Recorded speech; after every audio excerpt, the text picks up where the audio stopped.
we have recently just started an internship with Napier University. And before I came here, I was asking some of their younger staff, just exactly that, about postgraduates and all the rest of it. And one of them is the intern from Napier. So she's been finding that invaluable, and we seem to have just made a fairly close link with Napier. But in terms of formal traineeship, if you come into a newsroom, most of the learning would be on the job. Now, from my experience, that's far and away the better. Far and away the better. There is nothing will teach you than a late shift on your own when stories are breaking. That's how you learn. You can do all the trainee schemes you want. You can do all the formal things that you want. It doesn't necessarily make you any good at what you do. Experience will do it. The best experience I ever had in terms of learning from the job was I was on a late shift on the 22nd of December. It was very close to Christmas. I think things are going to be dull. Took a book in with me. Got a phone call from a guy. He said, I'm an AA patrolman. He says, I'm down near Lockerbie. He says, I think I've just seen a military jet hit a garage. Well, of course, it was the Lockerbie bombing. And watching senior journalists that night operate, you can forget your training schemes. That's how you learn, in my view. Yeah. In terms of foreign correspondence, is there any opportunity with STV itself, or would you have to do a bigger? You mean to be an international correspondent? Yeah, like, for example, I speak French. So yeah. We're working with a news organization that's in France rather than here. Well, STV has got an ambition, has just announced a vision. We're seeking public money to maintain the news, and part of that vision is international, UK, Scottish and local news, covering the whole spectrum. So potentially at STV that might become a possibility, but we don't know. I think, to be frank with you though, what you're talking about would require you to go elsewhere, possibly BBC in London, ITV, Sky, all of these places. If your ambitions are international, then you probably need to go to a network station. And not even a British one necessarily. There are Al Jazeera. An awful lot of my colleagues went to work with Al Jazeera when it was set up. What you will get with STV is and especially, we are highly regarded within the industry. I think because STV is slightly different from the English regions. Well, it's significantly different in the fact that we're almost a nation. Forget politically, but in terms of the context in which we deliver the news, it's almost national: parliament, education, legal system, all of that stuff that you know. But that exposes us to great experience, and it also exposes us to a lot of people who come here, and we have to deal with senior politicians more than you ever would in the English regions. The point I'm making is it'd be a good place for you to start, and then get in. That would make it easier for you to get into these other places.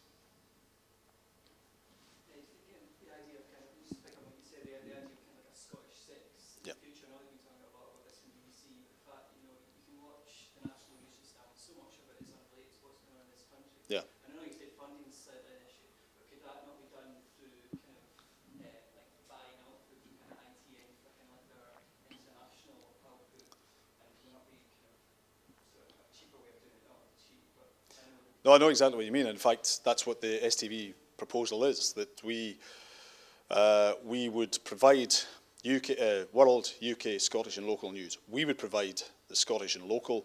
Our correspondent would provide some of the UK, but then the ITV, we would have an arrangement with ITN rather. We would pay them to provide the rest of it. And what that means, that means two things. ITN need money, so they'd be, we would hope, willing to go along with that. Although, I mean, it's all negotiation, but the principle would be ITN, a commercial company, if they can get the money, then they'll do that.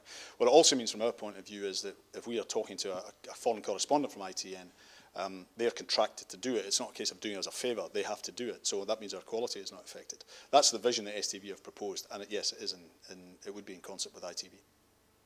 Yeah. You said that you started in the Sunday Post and you moved on to sort of actually presenting the news. Yeah.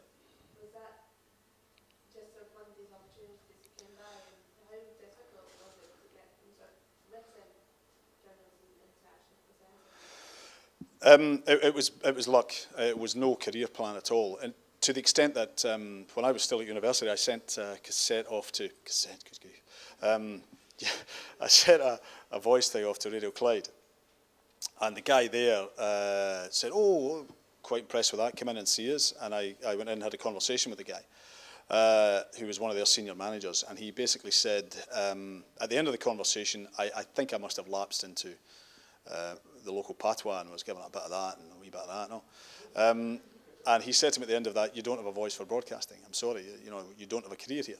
Now, a lot of people have said, oh, well, you must feel you socked it to him, but honestly, I didn't. He gave me an honest opinion, and he gave me it there and then. So that was fair enough, and because my ambition was always towards print, it wasn't that big a deal. So I was working at the Sunday Post, and the BBC advertised for news trainees, and I was persuaded by just friends, you ought to go for it. And I went with no expectation of getting it. And I think there was it 4,000 or 5,000 went for it, and I think they only took on about 4 of us. And perhaps because I had no expectation, was under no pressure, I get in. And that's the first time I seriously thought about doing anything with broadcasting. And thereafter, it was just a case of following the opportunities. What the BBC is very, very good for is giving you a whole range of experience, whether it's in Scotland, in radio, whether it's in production, I did everything.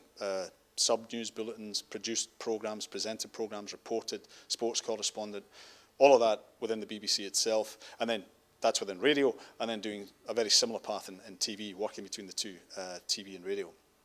And it was I offered, again, it's this willingness to do things.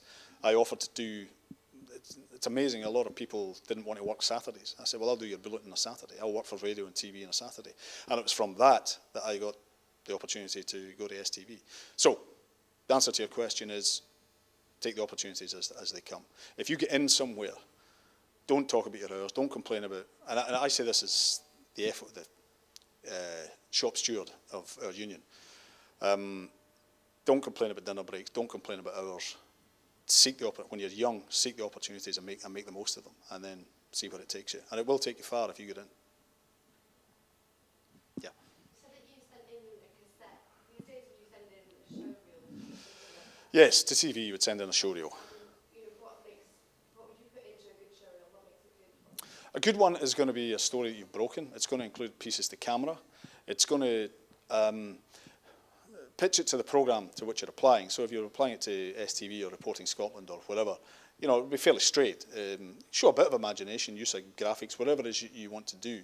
But don't do it a blog like just chatting to camera type thing. Try and be formal, try and be fairly serious. And cover news stories. And if Gust are doing a news story here at the university, do that as professionally as you can. Include all that in it. Maybe you can cover a mock story, for example. It doesn't have to be anything that was actually broadcast, but if there's a story that has been covered that you've got an interest in, well, you cover it yourself and put it on your show reel. What you want it to be is professional and not overly long. And you don't want it to be a wee bit, I'm going to show them I'm different, because, to be honest. And look good. I'm not talking about, all I mean by that is look smart, as if look professional. All of that will make a difference. When you're doing things on camera, the simplest thing I always tell people is, how do you read, how do you do all of that? Speak slowly. If you do that, then things will progress from there. As Scots, most of us are Scots here, I think, we tend to speak, you Irish, yeah? Yeah, well, it's the same thing though, we all tend to speak very quickly. Slow it right down, and that'll give you an authority and a clarity that will do you well. And also, would you just cover one story, or would you put in a mix? A mix, and not necessarily all the stories. Not necessarily the complete story. One, story two, story three. Just cut in and out, pieces to camera, voiceovers, interesting shots, GVs, with words that match what the pictures are saying.